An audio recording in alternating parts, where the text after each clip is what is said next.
tanto en su capa nuclear, etcétera, o en su membrana hay receptores, no solamente los CD20, hay como más de 60 receptores, y cada receptor tiene una función. Entonces, en el caso del rituximab, lo que hace es bloquear el receptor del CD20, y al bloquear el receptor del CD20, entonces prácticamente nosotros evitamos tener algún contacto o se pierde la función de los linfocitos B. Entonces, ¿se puede vivir con algunos? Sí, hay algunas enfermedades que evitan eso.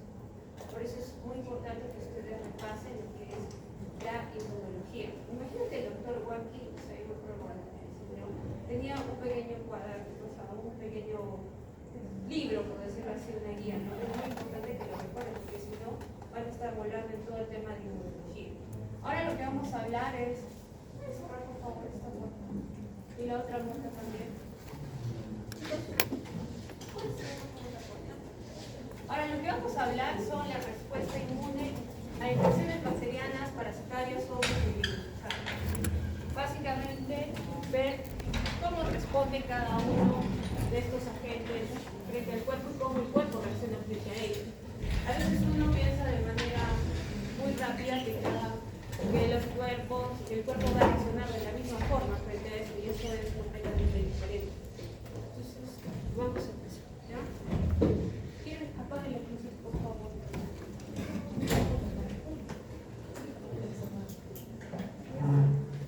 El delegado que nos ayuda.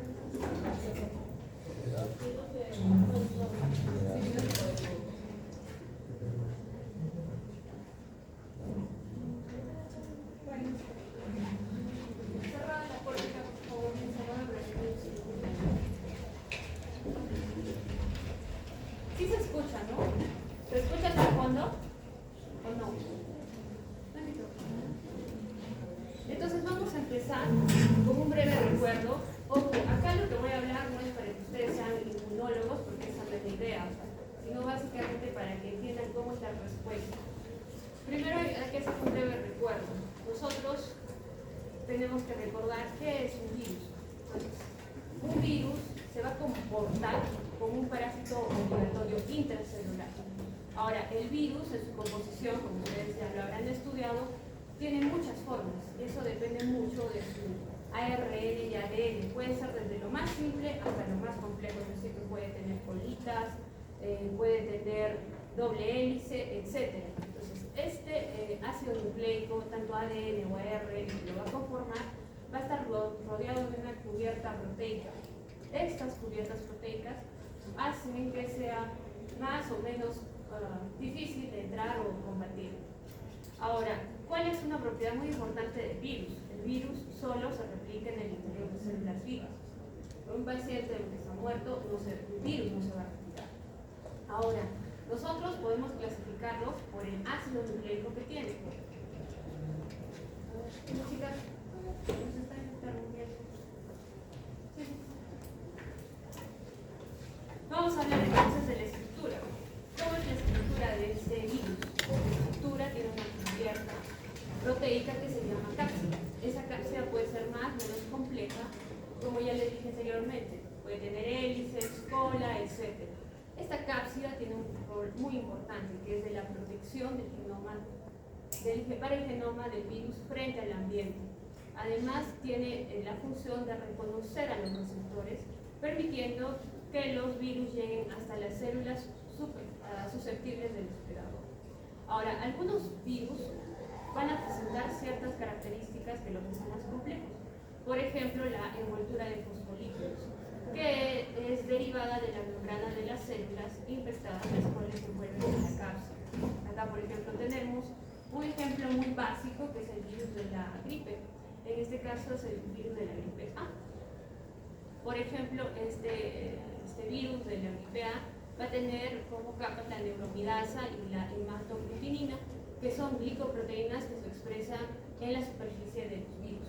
Ahora, ojo, no solamente la hemaglutinina se ve en varias cosas, no solamente en el virus, pero eso es lo que se caracteriza. Otra característica muy importante que tienen que reconocer de los virus es su tropismo vírico, es decir, que tienen una ruta de infección. O sea, los virus son ordenados, tienen que tener una ruta. Si no cumplen esa ruta, entonces no se van a poder replicar. Entonces, el primer paso para ese tropismo vírico va a determinar la ruta de infección que necesita. El mismo ejemplo, el virus de la gripe A se va a transmitir a través de aerosoles infectados.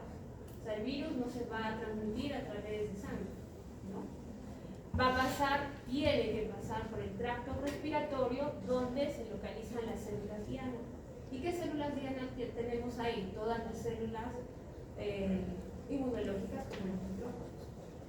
Por ejemplo, acá tenemos una tabla de lo que es el tropismo viral, es decir, por ejemplo, el virus de Epstein-Barr, ¿cuál va a ser? ¿A qué tipo de células va a atacar? A las células B. ¿Y cuál va a ser el receptor? El receptor del complemento 2. El virus del VIH va a actuar sobre las células T y sobre los monocitos. ¿Y cuál va a ser su receptor? En realidad son muchos receptores. Pero ustedes, pues, ya me imagino que habrán visto algo de VIH. El más importante es el CD4. Nosotros sabemos que el CD4 determina en qué estadio, es una de las pautas muy importantes para saber en qué estadio está el VIH. Sabemos que si la cantidad del CD4 es menos de 200, ya estamos hablando de estadio SIDA, ¿no? Entonces, este CD4 es importante porque, ojo, el CD4 lo vas a encontrar en todas las células que tienen una característica, que son inmaduras. Y esa inmadurez va a ser un target muy importante para el VIH, porque eso va a evitar la maduración a otras nuevas células, por eso la inmunidad es deficiente en el paciente. O sea, no solamente tiene un problema con los linfocitos B, con los linfocitos T, con los neutroquilas, no, sino porque ataca a los más importantes, que es desde pequeñitos, que es el CD4, ¿no? Otra causa, o bueno, otros receptores son el CXCR4 o el complemento, o el CCSR5, ¿no? Un virus de la influenza, que creo que tal vez alguno o muchos de nosotros hemos contraído la influenza. ¿Cuál va a ser el blanco? El epitelio respiratorio. Eso siempre hay que tenerlo en cuenta. El receptor, los residuos de ácido oxálico. El rinovirus, ¿cuál es el blanco? El target del epitelio nasal. Ahora, la infección de las células se lleva a cabo a través de una interacción. Si no existe la interacción, entonces no se puede hacer ni la replicación ni la sintomatología. Esto tiene que ser, la interacción tiene que ser entre los virus y el receptor específico de la superficie de las células susceptibles. Es muy importante que ustedes recuerden eso.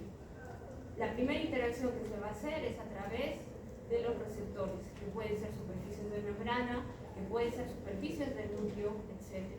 Por ejemplo, acá tenemos el receptor o el estimulador de las células B, del CD4 y el CCR5, de los linfocitos del T de los humanos, y esta va a actuar con las glicoproteínas, la GP20 y la GP41. Esto todo se va a dar en la superficie presente en el virus del VIH. ¿No? Puede ser complicado, sí, pero cuando ya ustedes van a seguir repasando a través de los años, va a ser un poco más fácil. ¿Cuáles son las respuestas inmunitarias? Otro tipo de respuestas. Las células citotóxicas, como decía su compañera, no solamente se queda en B y T, sino las citotóxicas. Entonces, cuando un virus infecta a una persona, ¿qué va a hacer el virus? Va a invadir las células para poder sobrevivir y replicarse. Creo que eso ya es un concepto súper claro. Una vez estando dentro de las células del sistema inmunitario, ¿qué va a hacer? Este virus va a ser muy inteligente. Entonces va a hacer que el cuerpo humano no lo reconozca.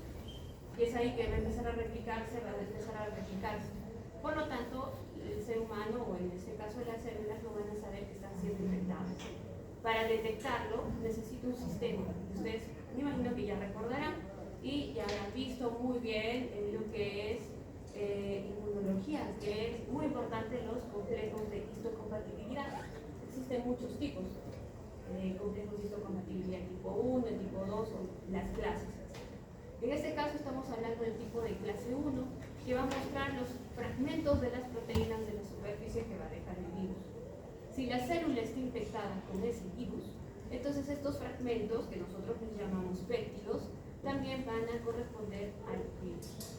Estas células T, ya sabemos que van a circular por todo el organismo, porque nosotros tenemos células T en todo el organismo, para buscar esas infecciones mediante esas proteínas, ¿no? Por eso los linfocitos T citotóxicos van a reconocer a las células infectadas gracias a esas proteínas especializadas. Ese reconocimiento se hace a través del receptor de la célula T, o como ustedes ya saben, que es el TCR. Y es así que el linfocito tóxico, que va a contar con un receptor de célula, va a reconocer a ese péptido mediante un complejo o una clase de un complejo mayor de histocompatibilidad. Si se produce la unión, entonces ahí aparece la señal de infección. Por eso los complejos de histocompatibilidad son muy importantes, no solamente son los receptores. Como se darán cuenta, todo lo que es inmunidad tiene que haber un anclaje. Se pierde ese anclaje, se pierde todo. La célula T, en forma de alarma, ¿qué va a hacer al cuerpo? Va a liberar factores citotóxicos y va a destruir a la célula infectada, por lo tanto se elimina el virus. Eso es una historia muy buena, natural, cuando el paciente tiene una inmunidad de un 100%, ¿no?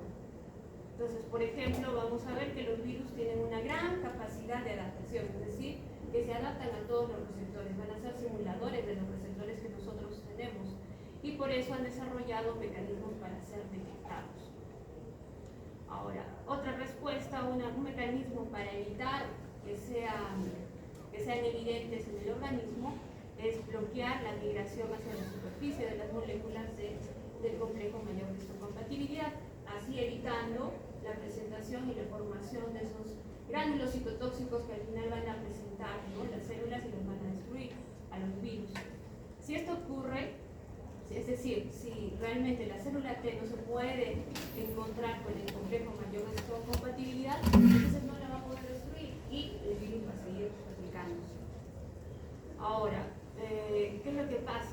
Imagínense que ya el virus o el linfocito T citotóxico no ha podido cumplir su misión. Existe otro mecanismo que son las natural killer, ¿no? Si se dan cuenta, es todo un proceso que se tiene que llevar.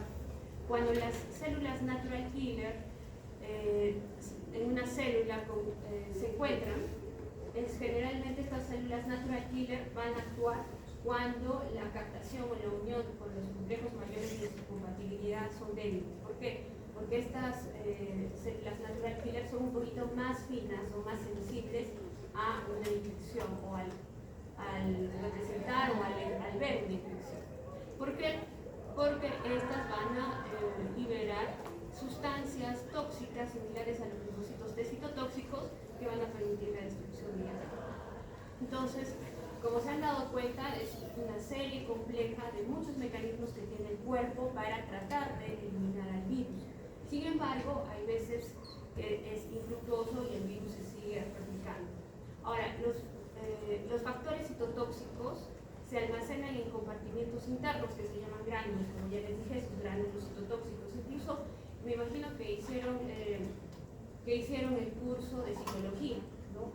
Y no sé si se recordarán de la forma de las células, en este caso de los neutrófilos. Hay unos neutrófilos que dentro, cuando ustedes ven sobre todo el citoplasma, saben que el citoplasma tiene ciertas características. Y una de esas características es de que no debe haber gránulos, es una célula completamente limpia, si se recordarán más o menos cómo es un neutrófilo. Y también saben que existe el núcleo de diferentes formas, o sea, tienen varios núcleos, por eso se les dice segmentados, ¿verdad? Pero si a pesar de eso nosotros vemos como unos pequeños gránulos, a eso nos estamos refiriendo, esos gránulos citotóxicos. Entonces, yo tal vez sin conocer al paciente veo en una lámina un paciente que tiene 10.000 leucocitos, una hemograma completamente limpia, pero yo veo esos gránulos, esos son gránulos citotóxicos que indirectamente nos pueden indicar de que el paciente tiene una alteración en la inmunidad. Por eso es muy importante recordar todos los cursos que ustedes están haciendo, porque al final es lo mismo, ¿no? Entonces estos gránulos, que vamos a llamar, bueno, estos compartimientos en los cuales se van a encontrar los gránulos, van a empezar a hacer contacto con la célula infectada y va a haber como que una alarma para decir, ¿sabes qué? El paciente tiene una replicación por virus. Ahora, otras respuestas también es un mediador que es la perforina, que es una proteína que se encuentra en los poros de la membrana celular. Ustedes recordarán, ¿no?, en la estructura de las membranas, que tiene una capa de fosfolípidos, que tiene todos los receptores. Entonces, se recordarán algo de la perforina. Esta perforina va a permitir de que ayuda de otros factores que facilitan la destrucción, como las transinas. Las transinas van a tratar de destruir al virus. ¿Cómo se ve acá? ¿No? Entonces, por ejemplo, los perforinos son como huequitos, por eso se dice perforinos, ¿no? Y ahí entran las transinas. Una vez en el interior de las células dianas, ambas van a provocar la apoptosis. O sea, la idea es destruir completamente a la célula y al virus, ¿no? Otros factores citotóxicos liberados como la mirosina ataca directamente sobre la membrana externa de la célula y va a destruir todo lo que la va a destruir mediante lisis. Ahora, también estas células citotóxicas de manera de novo pueden sintetizar otras citocinas para contactar con las células infectadas y así promover su destrucción. Ahora, dentro de estas pueden señalarse una muy importante que me imagino que ya la habrán leído y estudiado millones de veces, que son los factores de necrosis tumoral. Estos factores de necrosis tumoral son muy importantes y si se dan cuenta, yo estoy hablando prácticamente todo de lo que es célula, membrana interior, membrana interior, membrana interior. O sea, todo ocurre dentro de la célula y el receptor del complejo mayor. Ahora, también existen los interferones, sí. Los interferones, uno cuando habla de los interferones dice, ¿qué serán los interferones? Lo vemos muy lejano, pero en realidad no son muy lejanos, están dentro de la célula y cuando la célula está infectada por un virus va a liberar pequeñas proteínas que se llama interferón. Básicamente es eso. ¿Recuerdan eso? Ustedes recuerdan la mitad de lo que es inmunología. Entonces, es importante el interferón, sí es importante el interferón, porque es la clave en la protección inmunitaria frente a los virus. Ustedes ya me imagino que verán o en los próximos años harán infectología y dentro de los tratamientos está interferón, ¿no? También puede servir como moléculas de señalización para advertir a las células vecinas de la presencia de un virus. Por lo que va a llevar el incremento de ¿qué? De lo que estábamos hablando siempre, las moléculas o el complejo mayor de compatibilidad. En este caso solamente hablamos de la clase tipo 1. De esa manera las células T pueden identificar y eliminar la infección que estábamos hablando. Otro también son los anticuerpos. Estos anticuerpos, los virus también pueden ser eliminados a través de los anticuerpos. ¿Cómo van a ser? Recordemos que los anticuerpos van a ser proteínas que van a reconocer específicamente a ciertos invasores. No van a reconocer a todos los virus, sino a cosas puntuales. Y una vez reconocidas se van a unir a ellos. Esta unión va a permitir la erradicación mediante muchos mecanismos, no solamente mecanismos, ¿no? Uno es la formación de anticuerpos para neutralizar ellos. Otro va a ser un proceso llamado aglutinación. En este proceso lo que vamos a ver es como dice, es una aglutinación y destrucción de los virus mediante el reconocimiento del sistema inmunitario. Otro es la fagocitosis, que ustedes muy bien la conocen. Y todo esto vamos a hacer a través de los factores o el factor de complemento que se van a encontrar a través de las células fagocitadas. Finalmente, todo este proceso del que yo les estoy hablando van a poder activar el sistema del complemento. Y ya saben que el sistema del complemento va a ayudar a todo lo que es la destrucción y fagocitosis del virus. Este complemento, lo más importante, puede destruir la capa, que se divide en muchas capas, pero la que nos importa es la capa lipídica que presenta muchos de los virus con los cuales trabajamos. Ahora, cuando hablamos de hongos, ya saben que los hongos en el sistema inmunitario y en la práctica clínica es muy difícil de tratar. O sea, un paciente puede morirse por una infección de hongos. Cuando una persona o un paciente en general tiene una infección por hongos, debe tener ciertas características. Es muy raro que una persona con un sistema inmune adecuado tenga una infección por hongos.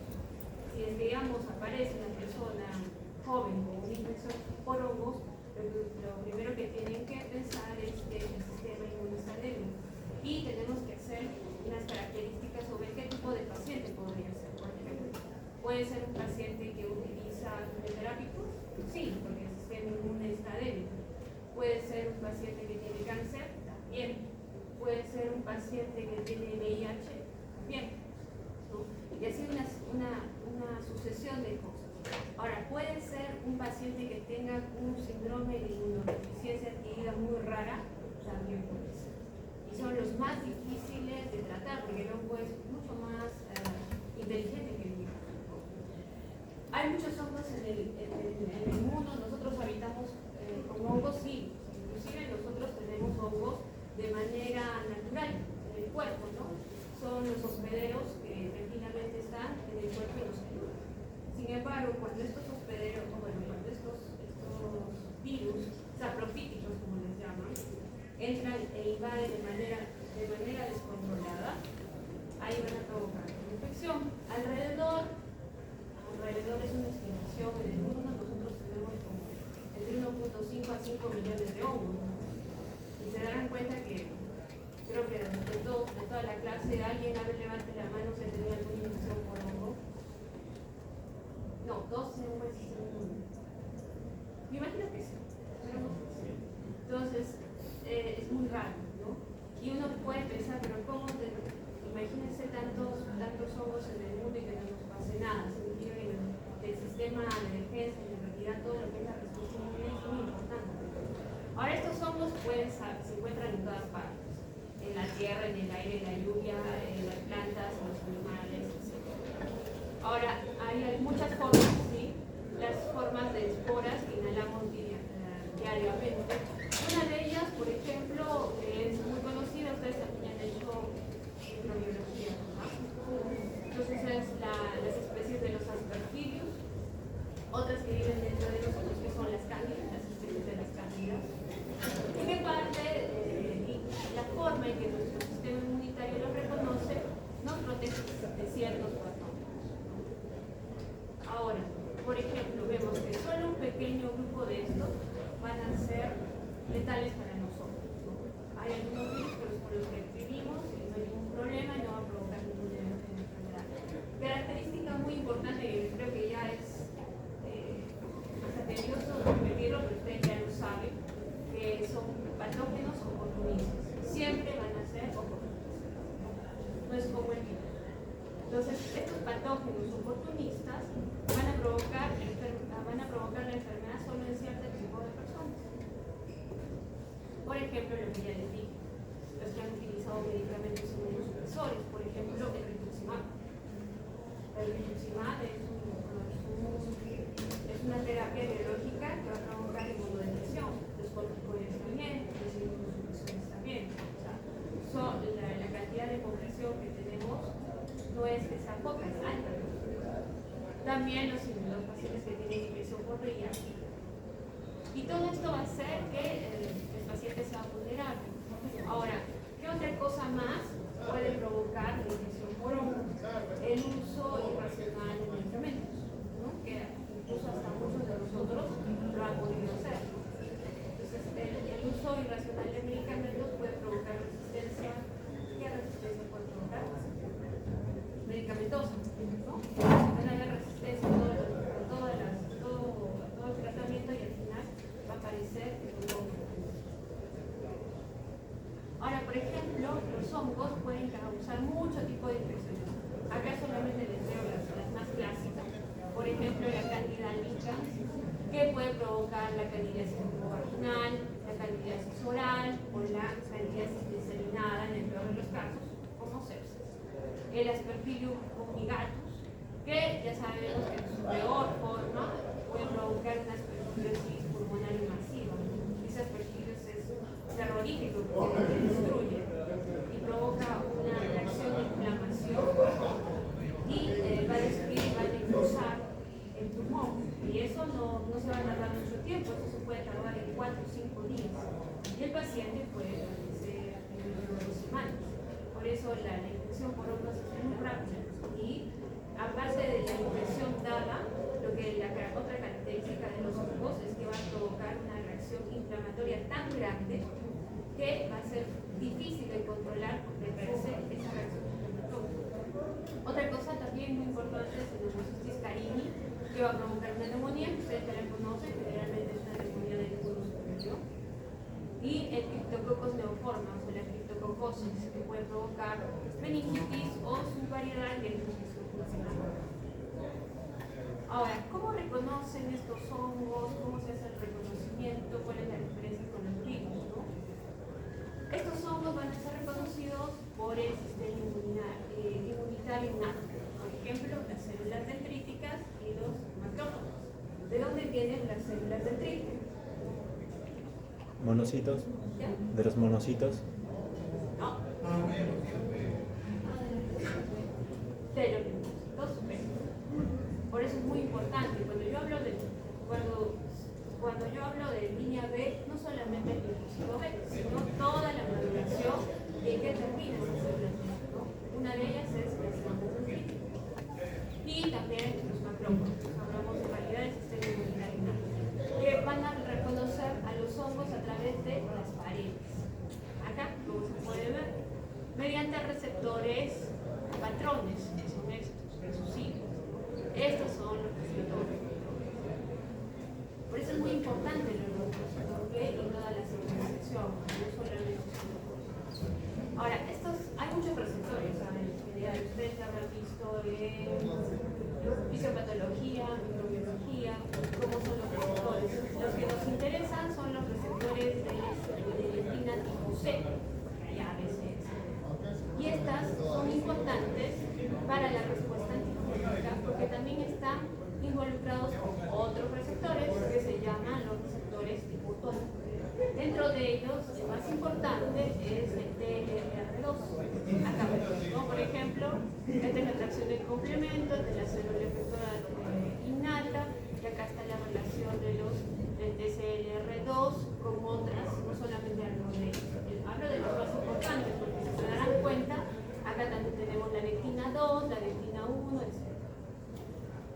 Muy bien, cuando se encuentran estos componentes y se unen, van a ser señalizados a través de algo que nosotros conocemos, que son los factores de complemento, ¿no? Estos van a provocar la destrucción a través de la fagocitosis mediante mecanismos de destrucción, que pueden ser destrucción relacionada con oxígeno, etc. Y también pueden ayudar al desarrollo de la inmunidad adaptativa. Ahora, cuando hablamos de inmunidad adaptativa, hablamos parcialmente de las células T y la CD4, que van a producir el interferón Y y la interleucina 17, y esas dos van a ayudarnos contra la protección durante las infecciones por hongo. ¿Qué van a hacer estas? Van a ayudar a la facilitación, van a ayudar a que la destrucción sea mucho más fácil a través de los neutrófilos y de los macrófagos. Entonces, como se darán cuenta, cuando hablamos de hongos, hablamos de una cosa completamente diferente: la inmunidad innata y la inmunidad adaptativa. Muchos de estos van a utilizar una vía de señalización y un receptor que sí tienen que acordarse de lo que pregunta el examen. Les voy a preguntar eso y ese es un punto para que se recuerden, que es la CAR-D9. Entonces, se han hecho varios estudios y como resultado de estos estudios, sobre todo en ratones y humanos, se ha encontrado que la deficiencia de CAR-D9 hace que las personas y los ratones sean muy susceptibles a hongos. Porque aunque tienen todos los receptores que yo les he hablado, y para obviamente unirse como los complejos mayores de compatibilidad en el caso de los virus, estos no van a remitir la señal. De nada me sirve que yo tenga la unión si no me va a dar una señal y va a provocar la infección por virus. Entonces es una pregunta de examen, por eso les voy a dar un punto extra. Ya saben que es CAR-D. Muy bien. Entonces, como les dije, el CAR-D9 es la molécula más importante para activar la respuesta antifúngica descubierta. ¿Ustedes saben eso? Bueno. Vamos a hablar de un pequeño ejemplo de la respuesta inmune, en este caso de hongos. A ver, que nos interesa el Aspergillus fumigatus. Ya sabemos que como buen hongo es oportunista, se va a desarrollar a través de sus esporas que se llaman conidias, y estas conidias van a estar ampliamente en todo el ambiente. Inclusive nosotros inhalamos el Aspergillus fumigatus todos los días. Una células de nuestra inmunidad van a tratar de eliminarlas. Así como las va a eliminar, ya sabemos que todo tiene que tener una célula blanca. Estas células se van a transportar, bueno, en este caso los perfiles fumigatos se van a transportar hasta los pulmones, y sabemos que nosotros tenemos macrófagos dentro de nuestros pulmones, ¿no? Y lo que van a tratar de hacer es destruirlos o fagocitarlos para prevenir la infección. En este caso, vamos a hablar de los macrófagos alveolares. ¿Y qué van a hacer este aspergillus? ¿Cómo va a tratar de escabullirse este macrófago? Cuando el sistema inmune es débil, entonces, ¿qué es lo que va a pasar? Esos macrófagos simplemente no van a servir y vamos a empezar a anidar el aspergillus fumigatus, tal cual como lo ven acá, dentro de los pulmones.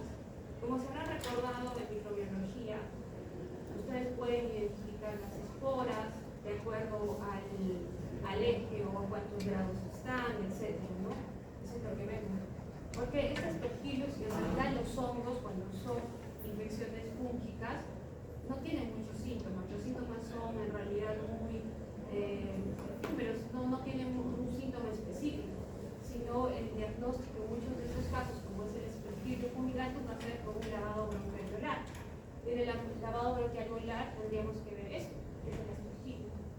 Bueno, en este caso, el aspergillus puede dar muchas o una variedad de infecciones, como la enfermedad crónica pulmonar, que es la aspergillosis crónica pulmonar, y la peor de todas es la aspergillosis invasiva.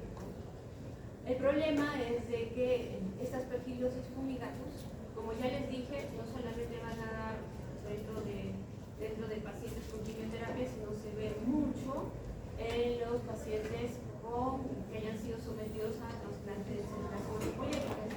Recuerden que estos pacientes post-transplantados, no es que yo trasplante un paciente, por ejemplo, hablemos de un trasplante de médula ósea. Cuando hacemos un trasplante de médula ósea, se supone, bueno, es todo un proceso en el cual nosotros tenemos que dar una cantidad de radioterapia muy importante dependiendo de qué enfermedad estemos frente a ella, y una cantidad muy importante de quimioterapia con la idea de destruir todo lo que es la médula ósea, que es donde se forma en realidad todo, ¿no? Los glóbulos blancos, los glóbulos rojos y las plaquetas. Tendremos que esperar infundimos las células madre, esperamos hasta el día 20 aproximadamente para que veamos que la célula, bueno, en este caso la médula ósea, prende, entre paréntesis. ¿Y cómo vamos a ver eso? Lamentablemente otra vez tengo que hablar de la inmunología, es viendo que va a aumentar la cantidad de neutrófilos, ¿sí? Porque es lo primero, el ser humano es muy inteligente, por decirlo así, porque sabe que yo le estoy destruyendo su médula ósea. Entonces dice, ¿qué necesito para vivir primero? ¿Necesito sangre? ¿Necesito plaquetas? Bueno, ¿necesito glóbulos rojos? ¿Necesito plaquetas? ¿O necesito mi sistema inmune? Entonces lo primero que dice, es mi sistema inmune. Entonces voy a empezar a formar los neutrófilos, ¿no? Y así poco a poco va a aumentar los neutrófilos, plaquetas y glóbulos rojos. Pero sin embargo, nosotros no vamos a tener un sistema inmune tanto innato como adaptativo todavía presente. Los primeros 6 meses son muy importantes porque el paciente va a carecer del CD4, CD20 o van a estar muy débiles. Y es ahí donde aparecen los aspergillus fumigatus, ¿no? Entonces todo eso va a aprovecharse el hongo como tal para tratar de destruir. Hoy y también las altas dosis de esteroides. O sea, tal vez ustedes no vean pacientes trasplantados, pero lo que sí en algún momento, independientemente de qué especialidad escojan, van a ver algún paciente con altas dosis de corticoides. Recordarán muy bien que en farmacología ya les habrán indicado que un paciente caracterizado o que tenga ese catálogo como altas dosis de esteroides o corticoides es un paciente que utiliza más de 1 miligramo de prednisona por kilo de peso, ¿no? O la conversión a otros esteroides. Entonces eso sí se ve en muchos de los casos. Entonces, ¿qué hacen estas conidias? Estas conidias, al momento de entrar a lo que es el tejido pulmonar, van a empezar a hincharse. En realidad va a ser todo el fenómeno de inflamación y van a provocar unas formas filamentosas, es decir, que van a producirse y van a formar unas formas filamentosas llamadas tubos terminales e hifas, como se ve acá, ¿no? Este es, por ejemplo, una biopsia con una función especial donde pueden ver las hifas células y la propagación, ¿no? Como se puede ver. Normalmente el pulmón debe ser así, sin nada, son así. Se dan cuenta la cantidad de se dan cuenta la cantidad de hongos. Todo lo que está de negro son las hijas del hongo. Y lo que es verde es el tejido pulmonar. Y eso, como les vuelvo a repetir, pasa en días, ¿no? No es que pase una semana, probablemente 2 o 3 días. Entonces estas células, como se habrán dado cuenta, son, estas hijas en este caso son largas y van a penetrar a través del hospedador, en este caso del paciente. Entonces, ¿qué es lo que hace? El mismo cuerpo humano reacciona como todos reaccionarían, ¿no? Me están atacando, ¿qué es lo que voy a hacer? Me quieren robar, yo también trato de actuar. Y van a empezar a formar una reacción de inflamación que va a ser, en este caso, agresora hacia nosotros, porque el cuerpo humano dice, bueno, voy a formar la interleucina 1, la interleucina 6, la interleucina 7, entonces que vaya todo lo que es la tormenta inmunológica, y al final ¿qué va a provocar? Una inflamación a través de los pulmones, y lo que va a provocar y se va a traducir es en una falta de oxigenación. Por eso esos pacientes tienen una hipoxia, no solamente por la propagación de las hijas, sino también por el fenómeno inflamatorio. Y todo lo que les dije, ¿no? La producción de citocinas proinflamatorias, etc.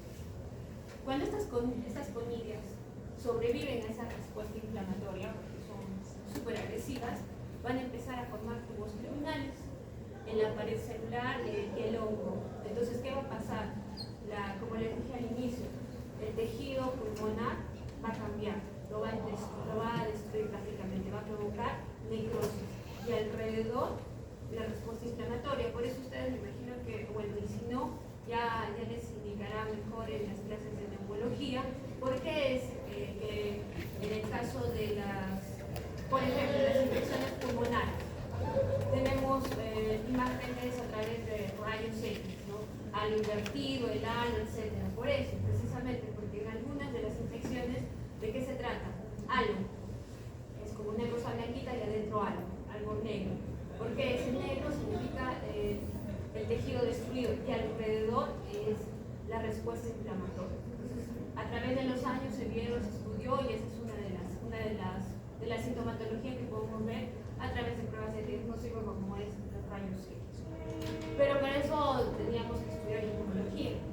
Entonces, esto hace todo este cambio a través del tejido pulmonar, van a hacer que también el cuerpo reaccione y exprese unos patrones moleculares relacionados a patógenos, que en inglés es PAMs, que parecían haber sido ocultos, sí, porque estos solamente los vamos a reservar en casos muy importantes, ¿no?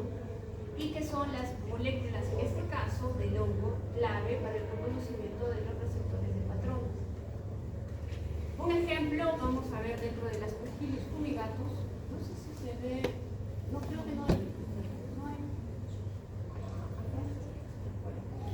Dentro de lo que es el Aspergillus fumigatus tenemos los vesicanos, y estas vesicanos van a formar paredes celulares de las hifas, pero que van a permanecer ocultos al reconocimiento por parte del sistema inmunitario por una capa de proteínas.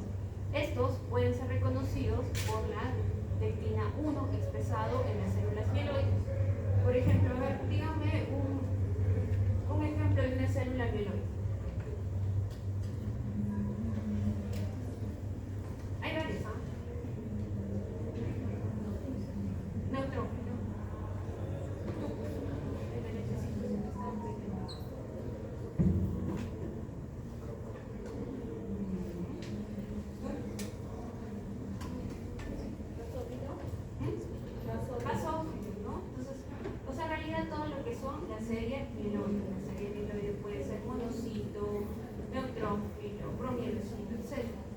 Entonces, como vamos a expresar, sabemos que tenemos muchas de esas células, se van a expresar y van a provocar una respuesta inflamatoria específica hacia el hongo.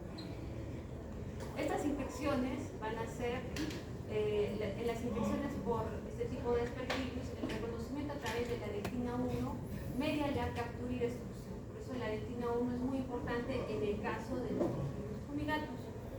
Ahora, se ha encontrado, como en todos se estudia, se han encontrado pacientes que tienen una alteración a nivel de la retina B1 y es por eso de que la destrucción en el caso de ellos de los hongos no va a ser 100% o no lo vamos a poder destruir. ¿Por qué? Precisamente porque tiene esta alteración para el gen de la retina 1, ¿no? Ahora, ¿por qué nosotros estudiamos eso?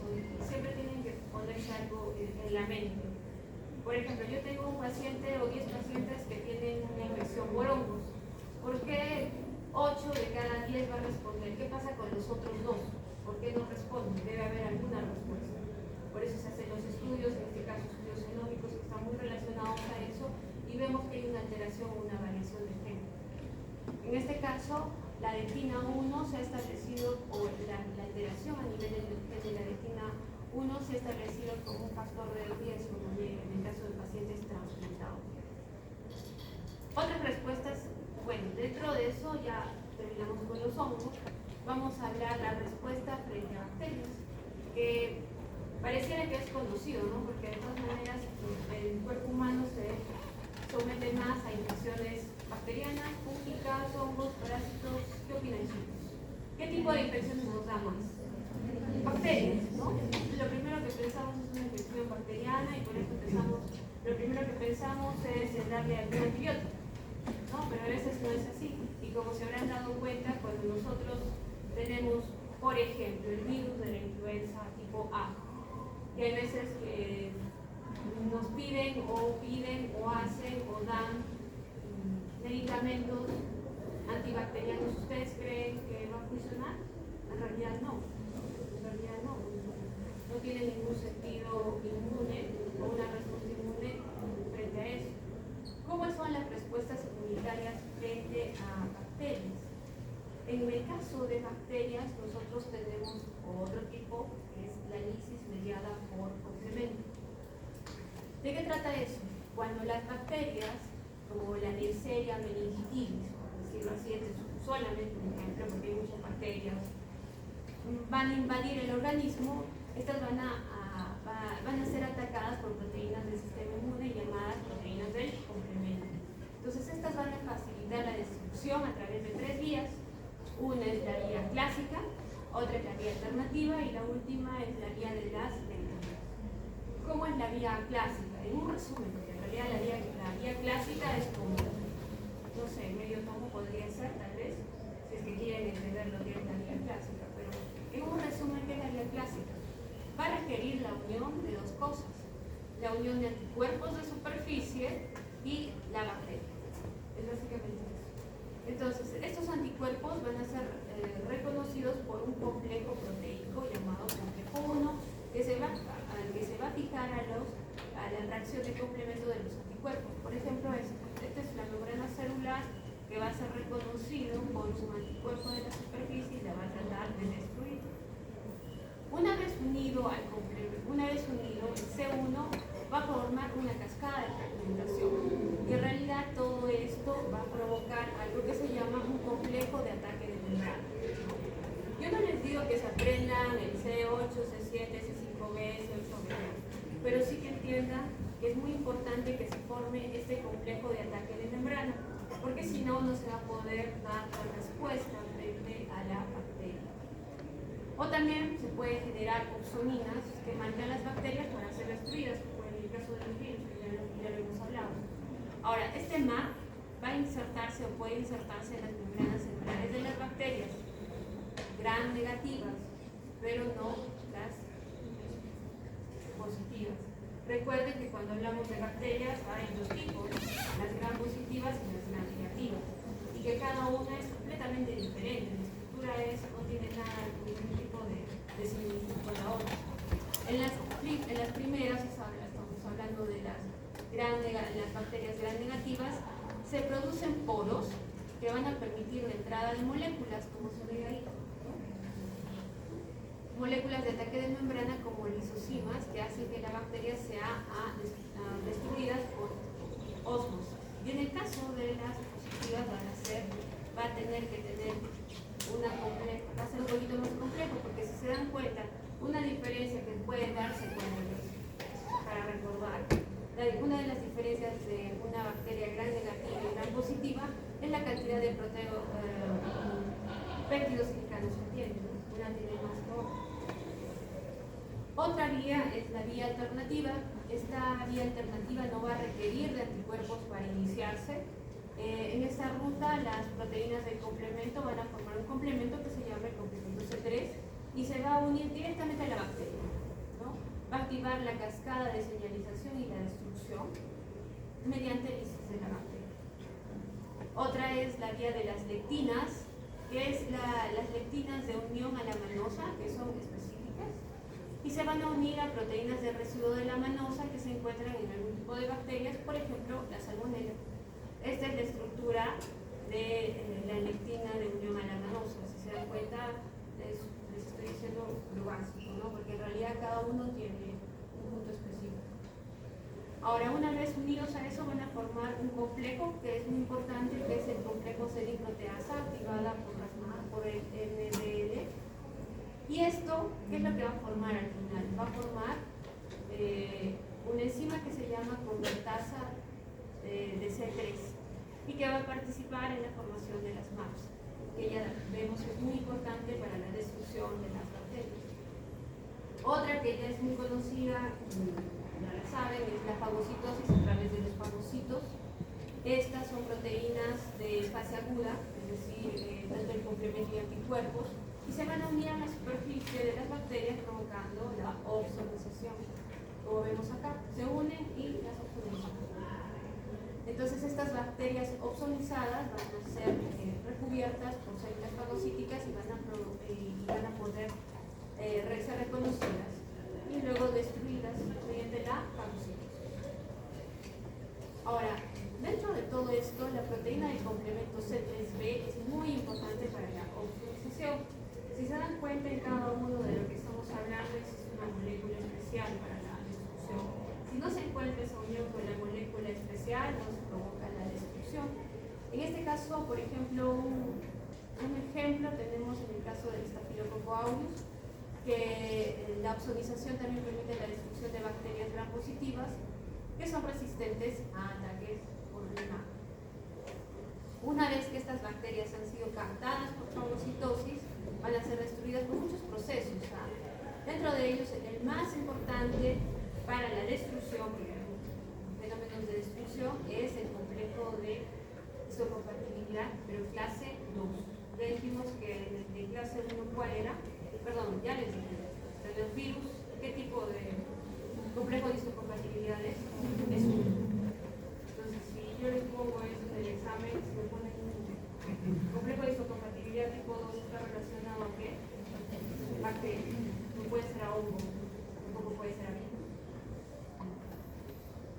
Otras que nos ayudan también son las helper, las células T helper, que van a reconocer esos fragmentos formando citocinas, dos grandes grupos que deben ser recordados, la T helper 1 y la T helper 2. Entonces, estas T helper 1 y T helper 2 son completamente diferentes entre sí, producen citocinas completamente diferentes. La T helper 1 va a formar, genera el interferón gamma, que va a promover el mecanismo de inmunidad mediada por células.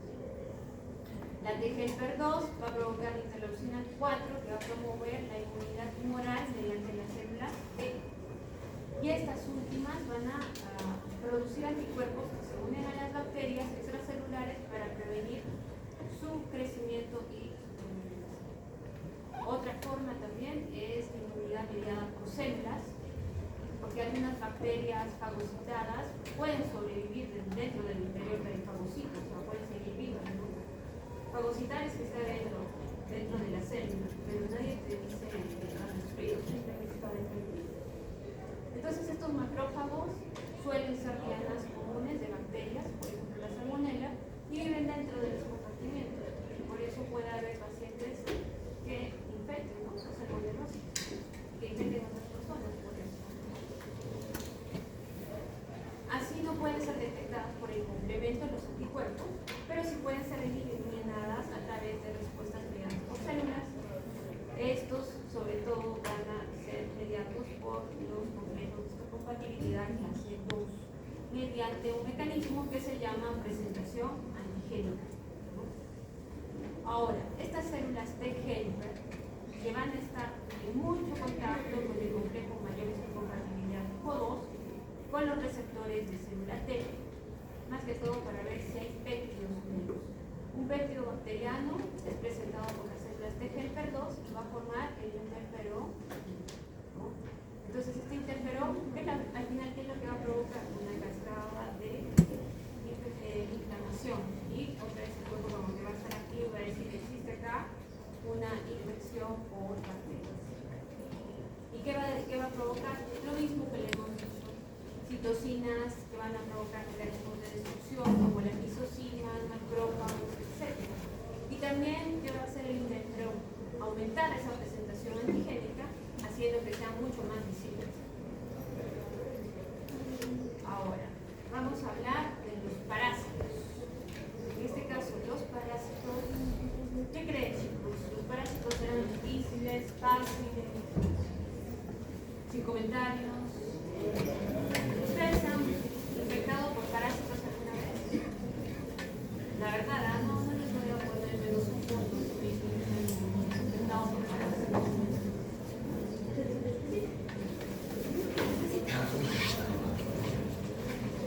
¿Creen que es necesario? ¿Qué tipo de pacientes creen que van a ser los candidatos a infecciones por parásitos? Niños. ¿Por qué?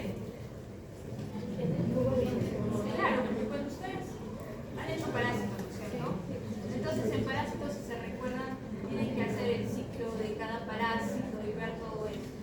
Entonces generalmente está mucho relacionado a la inhalación, la infección por boca, y que esos parásitos están en ciertos ciclos donde hay contaminación a través del agua, a través del suelo. Entonces, estos parásitos pueden darse en niños y pueden darse en niños. Bueno, se supone que los niños deben tener un buen sistema inmune, ¿no? Por eso dicen que a veces los niños, al tener ciertas infecciones, se recuperan mucho más rápido que los adultos. ¿Y por qué creen que sea eso? Hablando de respuesta inmunitaria en general, ¿por qué creen que los niños pueden recuperarse más que los adultos? ¿Por ese tipo? ¿Qué? ¿Por el tipo? ¿Tiempo en qué sentido? O sea, el lobo se degrada de forma fisiológica. ¿Cómo? El lobo se degrada de forma fisiológica con el tipo. Puede ser. Tipo, puede ser el tiempo. ¿Otra cosa más? ¿Otra causa por la cual los niños sean un poquito más resistentes a las enfermedades?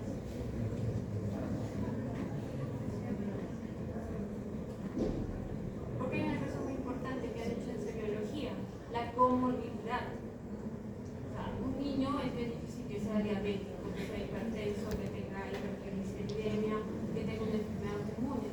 Entonces, ¿qué es lo que va a hacer? El cuerpo humano simplemente se va a enfocar en el parásito o la infección en general. En cambio, un adulto generalmente tiene más comorbilidades. Ha pasado por muchas infecciones, muchos procesos, muchas enfermedades en general. Es así, por ejemplo, cuando hagamos leucemias, se van a dar cuenta que los niños, en el caso de la leucemia más común en niños es, el cáncer más conocido, más común en niños es la leucemia. Pero si se dan cuenta y hacemos una estadística entre leucemia en niños y leucemia en adultos, quienes llegan a trasplante y quienes llegan realmente a una sobrevida son los niños. ¿Por qué? Porque estos niños no tienen comorbilidades. Estos niños no tienen fibrosis, no tienen otras patologías. Entonces vamos a hablar cómo se forma la respuesta inmune y cómo los parásitos tratan de destruirlo. Siempre que es bueno, es como que decía, si tienes un enemigo, estudiado. Si lo estudias, vas a saber cómo vas a poder defenderte o destruirlo también. Entonces tenemos que recordar cómo son los parásitos, cómo se mueren. Estos parásitos van a presentar ciertas características que van a hacer que la respuesta inmune no pueda ser completamente efectiva frente a ellos. Una característica, la complejidad biológica. Se habrán recordado parasitosis, parasitología es un mundo. cada parásito tiene un ciclo diferente, una forma diferente. Entonces, esta complejidad biológica y en la forma de cada parásito hace que el sistema inmune a veces se vea obligado a no reconocer a todos estos parásitos. ¿Por qué? Porque tienen una complejidad biológica mucho mayor que el virus, que otros virus en realidad. El virus al final, ¿qué es? Es una porción de ácido nucleico, de ARN y ADN. En cambio, el parásito es como un pequeño ser humano.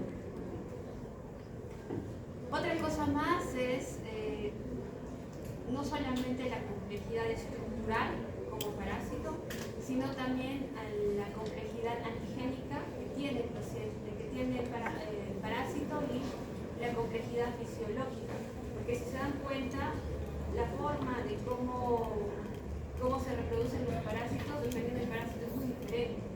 Otra parte muy importante es que como estos parásitos son eucarióticos, van a tener una estructura molecular y celular similares a la del ser humano.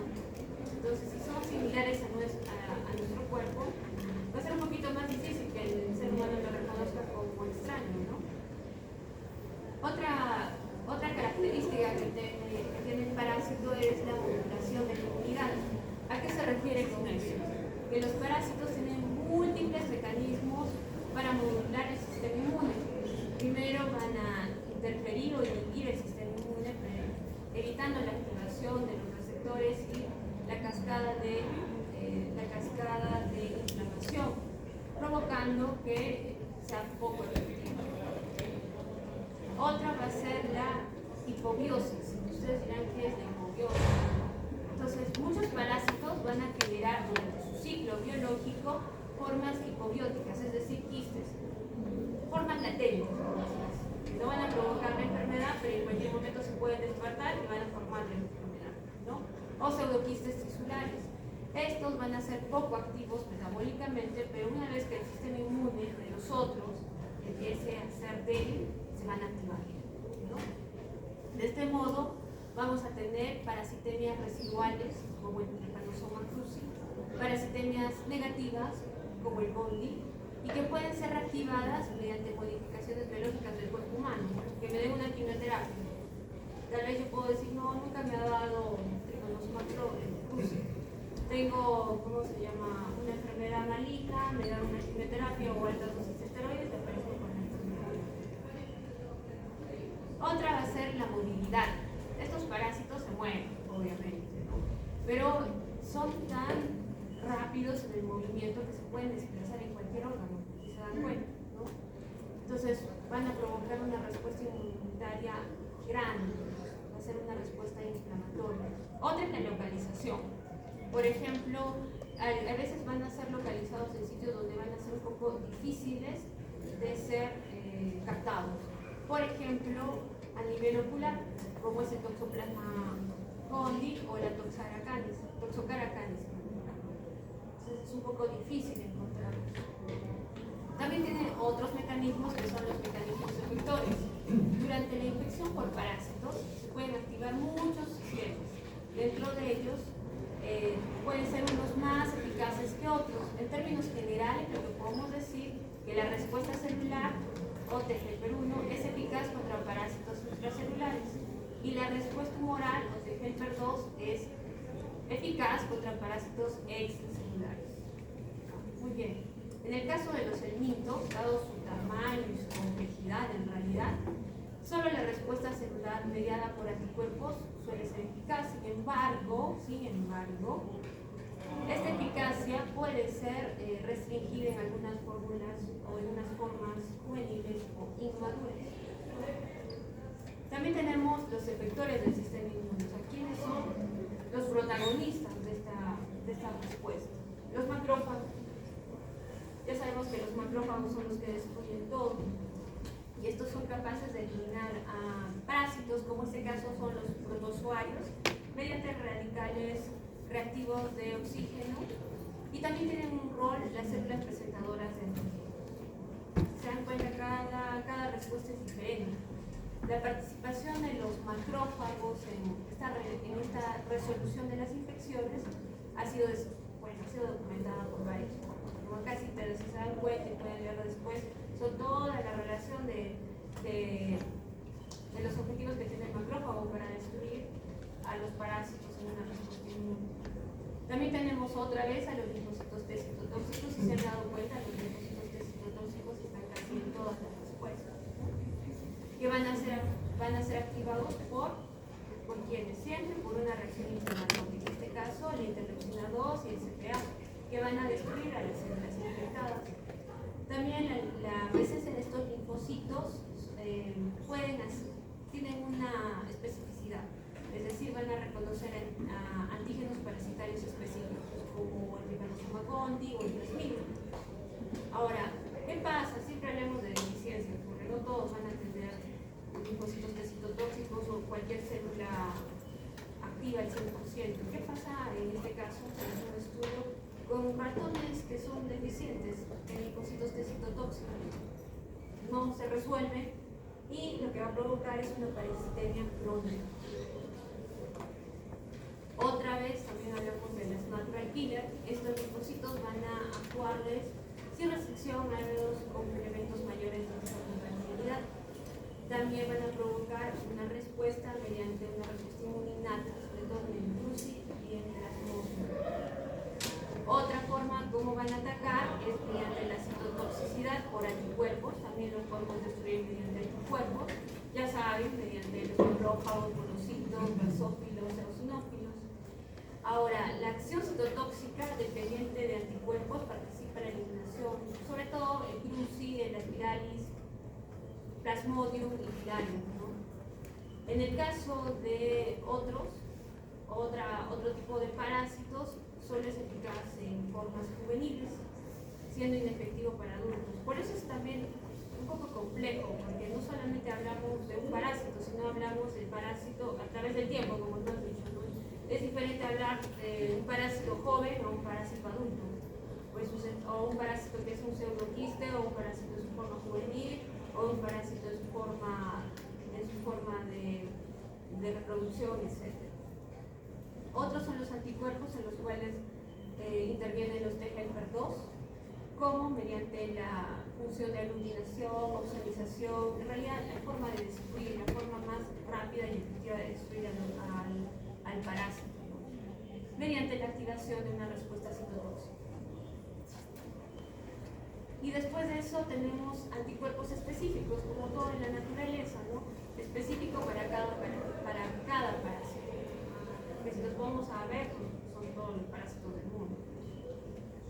Ahora, en el caso de algún tipo de infección como el hematobium y el manzoni, se han descrito anticuerpos bloqueantes. Pero bloqueantes, ¿por qué? Porque esto es importante, ¿no? Porque bloquean la actividad del glutatión S-transferasa, que ya saben que es un medio en el cual se va a activar la respuesta de inflamación. Entonces, distintos isotipos de anticuerpos participan en la activación de estas células, dependiendo de anticuerpos en infecciones por el Trypanosoma y también anticuerpos anafilácticos. Por eso, si recordarán en parasitología, dentro de algunos síntomas, hay parásitos que pueden provocar reacciones como anafilácticas, una respuesta inmune alta. Ustedes dirán, ¿pero por qué? Por eso, ¿no? Porque al final el cuerpo trata de destruirlo y hay veces cuando lo destruye también se quiere destruir el ser humano, ¿no? Otros ejemplos diferentes de tipos, como ya le hemos dicho, es respuesta del T-helper-1, ya saben que está mediado por el interferón, y también el bloqueo a ellos, por ejemplo, el toxoplasma, el microsporum, el Trypanosoma cruzi. También las citocinas del complejo T-helper-1 pueden formar un efecto favorable durante ciertos estadios de infección, por ejemplo, el estadio pulmonar de la infección por ese manzón. La respuesta tipo 2, en general es muy importante que recuerden esto, es considerada necesaria para la resolución de infecciones con parásitos del linfo. Es muy importante esta respuesta, ¿no? Por ejemplo, ¿por qué? Porque está mediada por muchas interleucinas, entre las más importantes tenemos la interleucina 5. ¿Por qué? Porque se han hecho estudios de knockout, estudios de investigación, En los cuales se ha visto que ratones con un déficit o una alteración en el gen de interleucina 5 van a perder la capacidad de ser inmunizados contra malaria. Otra forma también es la evasión o modulación a la respuesta inmune, es decir, que los parásitos se evaren pues, a encontrarse con la respuesta inmune y tratan de esconderse. Entonces, como estas infecciones han evolucionado, igual los parásitos han evolucionado a través del tiempo, entonces han hecho que traten de ocultarse, evitando la infección o bueno, la respuesta inmune. Otra también van a generar, en este caso, una alteración en los complejos, evitando la interacción con la respuesta inmune y así también evitando todo lo que es la cascada de activación y de inflamación, ¿no? Aparte de eso, tenemos que para esta modulación de respuesta inmune tenemos que tener, hay varias formas, entre las cuales, sobre todo las más importantes, es la producción de sustancias supresoras al sistema inmune, la producción de sustancias que modulan la respuesta inmune o la producción de sustancias que neutralizan el sistema inmune. Entonces, básicamente es cómo tratan de escabullirse. Existen muchos mecanismos, sí, en realidad todos los que hemos hablado pueden ser descarte de antígenos, seclusión física, producción de antígenos solubles, variación antigénica, producción de antígenos fugaces, etc. O sea, tienen muchas formas de evadir la respuesta. Y también la inmunopatología, que es una cosa ya muy específica para parásitos, ya que las características del parásito ha hecho que obviamente evolucione. Entonces, estas respuestas, estas reacciones inmunitarias que van a formar, van a hacer que tengan reacciones de hipersensibilidad. Formen reacciones de hipersensibilidad y ahí entra lo que es la inmunopatología. Por ejemplo, la inmunidad o la hipersensibilidad tipo 1. ¿Cuál es la hipersensibilidad tipo 1? La inmediata. En la cual se produce la fijación del antígeno con la inmunoglobulina E, ¿no? Porque si ustedes quieren saber, por ejemplo, a qué están estornudando, tienen rinorrea todos los días y justo tienen un gatito. Entonces quieren saber si tienen alergia o no. Se hacen unos AGD, primero de inmunoglobulina E. Si la inmunoglobulina E está alta, significa que esa reacción es una reacción alérgica. O también puede ser una reacción alérgica. Entonces, donde el alergólogo y te hace el estudio, ¿no? Entonces, acá lo que vamos a hacer es lo primero, la fijación entre las moléculas de inmunoglobulina E. Entonces van a liberar gránulos. Estos gránulos, como son los eosinófilos, por eso en el hemograma vas a ver que el eosinófilo se va a elevar, o la cantidad de eosinófilos se va a elevar. Solo por la alergia, no, puede ser también por qué, causas de elevación de eosinófilos, parásitos también, ¿verdad? Entonces todo eso va a provocar al final ¿qué? Una cascada de inflamación. Entonces ese es el primer tipo de respuesta que tenemos, la que conocemos todos, ¿no? También van a producir contracción de la musculatura lisa, sí, porque recuerden que puede dar shock anafiláctico, puede dejar de respirar, incluso hasta puedes fallecer por eso, ¿no? Inclusive también se puede pasar por parásitos. La hipersensibilidad tipo 1 va a provocar estas manifestaciones clínicas, provocando alteración, incluso síntomas intestinales, en el caso de infección con nematodos. Hablemos de la hipersensibilidad tipo 2, que va a ser relacionado a anticuerpos IgG o IgM, ¿no es cierto? ¿Ustedes reconocen la IgG, IgM para qué servirá? Sí, ¿no? Para saber si ustedes tienen una infección o ya han tenido una infección pasada, ¿no? Por ejemplo, citomegalovirus, o bueno, en este caso parásitos, ¿no? Si tienes el parásito o ya lo tuviste ese parásito. Y eso también determina el grado o la cantidad o la probabilidad de que tú puedas infectar a otras personas. Entonces este tipo de hipersensibilidad tipo 2 es parcialmente responsable de la anemia asociada a malaria, babeliosis, leishmaniasis y neumonía. Entonces, por ejemplo, yo tengo que saber eso sí, porque a mí me interesa todo lo que produzca anemia. Entonces, tengo que hablar sobre lo que es hipersensibilidad tipo 2. ¿Y por qué va a estar fijada la IgG sobre el complemento?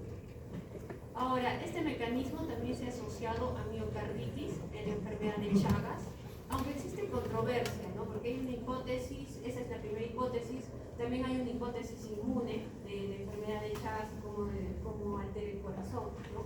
Pero algunos textos todavía dicen que es importante la relación de hipersensibilidad tipo 2 y la alteración cardíaca en la enfermedad de Chagas. La tipo 3, que hablamos de complejos inmunes, sobre todo los más importantes son el C5A, C3A, C4A, que van a degranular a los mastocitos y neutrófilos, provocando una inflamación local severa.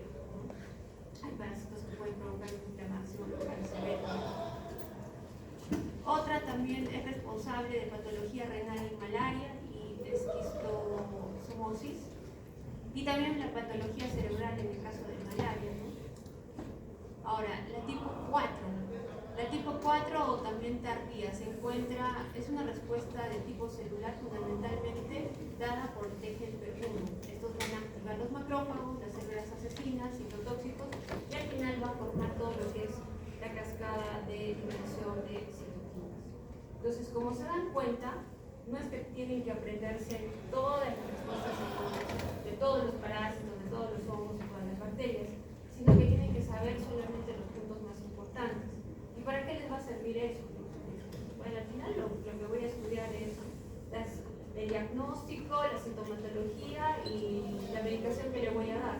Pero cada paciente es diferente, entonces, ¿qué tal te viene un paciente que no responde a lo que está en el libro? Entonces tienes que ver qué respuesta o cómo vas a atacar eso. Cómo vas a atacar a la bacteria, al parásito o al virus. Si ustedes no saben cómo responder, es simplemente que van a dar petardos al aire y ciegos y pueden dar cualquier cosa y esa no es la idea, ¿no? Ahora, la reacción granulomatosa, en este caso hipersensibilidad tipo 4, va a provocar una reacción granulomatosa y va a dañar los tejidos circundantes. Recuerden que no solamente van a ser fagocitosis. En realidad, cuando hablamos de respuesta inmune frente a todos, parásitos, virus, bacterias, hongos, no solamente van a tratar de destruirnos como destrucción de órganos, sino también inactivación de células, que son muy importantes, ¿no? O también alteración a nivel de ciertos órganos que al final nos van a destruir. Y bueno, la última que les quería decir es de que estudien bien todo lo que les he dicho. Segundo, que es importante la respuesta inmune, es muy importante porque si no, no vamos a poder tratar al paciente. Y tercero, que también no es que, yo sé que es medio complicado para ustedes el complemento, pero lamentablemente es mucho más importante o es tan importante como farmacología. Tengo pacientes o yo que no sepa cuál es el mecanismo de acción de un fármaco, es que simplemente no sé qué le estoy dando al paciente. Y poco a poco van a volver a revisar. No va a ser la primera vez que vean los complejos de histocompatibilidad, apréndanlo, no solamente como sigla, sino simplemente para ver qué sirve. Si ustedes saben qué es lo que sirve, para qué sirve, entonces ya saben mucho. Y lo último, ¿qué más? Que el día jueves tenemos examen, no, tenemos